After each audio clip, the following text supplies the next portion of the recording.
The heat wave had turned our quiet neighborhood into a place where nobody could sleep. But at exactly midnight, my neighbor Maya knocked on my door and asked me to come to the lake with her. What happened when we reached the dock made me realize that her invitation had never really been about swimming. She had brought no swimsuit, no bag, and no plan for the night. Only a tired smile and a secret she had been carrying alone for months. If you believe kindness can give someone a second chance when they need it most, take a moment to like this video, share it with someone who needs hope, leave a comment, and subscribe to Shadow of Kindness.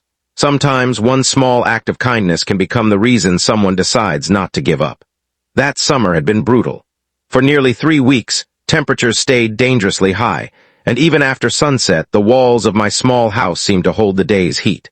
I was living alone after a difficult year that had left me emotionally exhausted. My wife had passed away 2 years earlier, and although I had learned how to work, cook, pay bills, and smile at neighbors again, I had never really learned how to stop missing her. Most nights, I sat beside the open window listening to the insects outside and pretending the emptiness didn't bother me. Maya lived next door. She was the kind of neighbor who always waved but never stayed long enough for a real conversation. I knew she worked at a local clinic, that she loved old music, and that she had a habit of watering the plants on her porch long after sunset. But I also noticed something else. Her smile never reached her eyes. During those hot weeks, she looked more tired every day. One night just after midnight, 3 soft knocks came against my door. When I opened it, Maya stood there wearing simple summer clothes, her hair loosely tied back, and an expression I had never seen before. She looked frightened, embarrassed, and strangely relieved to see me. She asked if I would walk with her to the lake. I hesitated, but there was something in her face that made me forget my questions. We walked beneath the quiet sky while the neighborhood slept. The moon hung over the trees, and the lake looked like a sheet of dark glass. When we reached the dock, Maya stopped. I expected her to pull out a swimsuit from a bag, but she had brought nothing. She looked toward the water and quietly admitted that she hadn't actually come prepared to swim. She had simply needed somewhere peaceful to breathe. Then she told me why. A few months earlier, Maya's younger brother had died unexpectedly. She had been the person everyone called afterward, the person who organized the funeral, answered relatives, cleaned his apartment, and told everyone she was strong. But nobody had asked what happened after everyone went home. Nobody had asked what she did when the house became silent.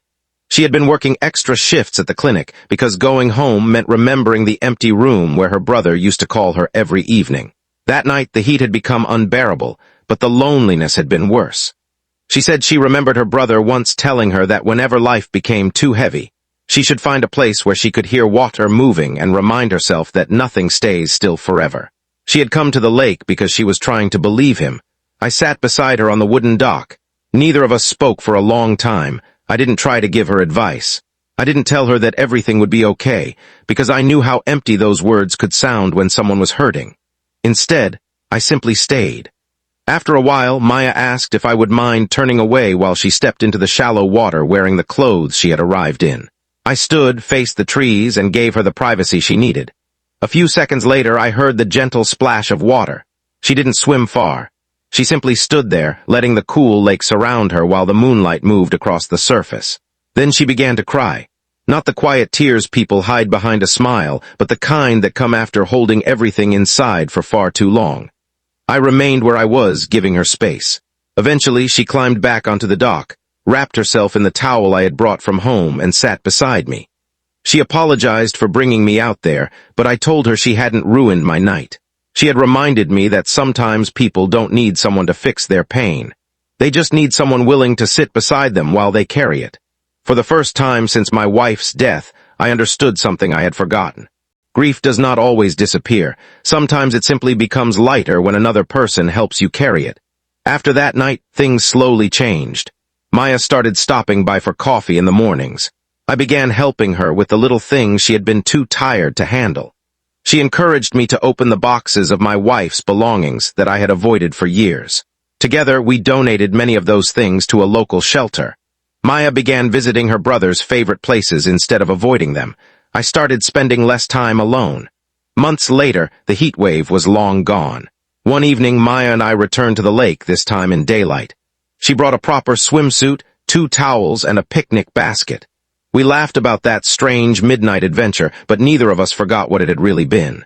It had been the night two lonely people discovered that healing doesn't